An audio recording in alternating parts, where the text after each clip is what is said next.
Ano yung naging parang gateway?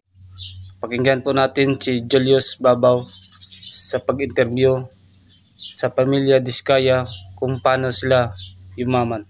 Tara na, let's go. Para gumanda ang buhay ninyo. Nag-DPWH kami.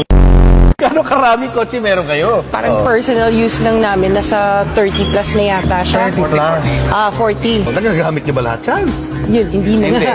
Hindi na nga, kasi dami. So, mostly American car siya. Sa nila, white and black. Yung Lincoln Navigator siya. Black and white? Yeah. GMC Denali. So, black and white version din siya. Walang ganito sa Philippines. Sa YouTube?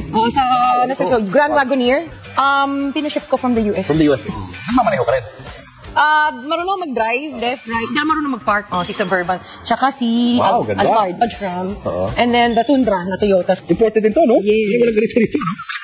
And then the Toyota Sequoia. This is the TRD Pro. So, more sports, tapos ito yung capstone, yung high-end niya. X5, tsaka yung F8 na Jaguar. Jaguar naman to. Yeah. Altera. Ano na to, hindi na nag-reproduce to. So, Mercedes-Benz, GLS. S is one of the S-Class series ng Benz. And then the Volvo XC90. Ito yung gusto ko na dati na unang bilhin. Nung nabili na namin siya, hindi ko na ginagamit. This is one of the most expensive purchases na kotse noon. Nabili namin. This is the autobiography Range Rover. The Evoque. Oo, gusto ko sana maliit lang. Tsaka yung kulay niya kasi gusto ko red. And then, Defender. Nakita ko to sa Dubai. Nakita ko sa magazine. Sabi ko, gusto ko ng ganito. And then we have yung LM, yung Lexus.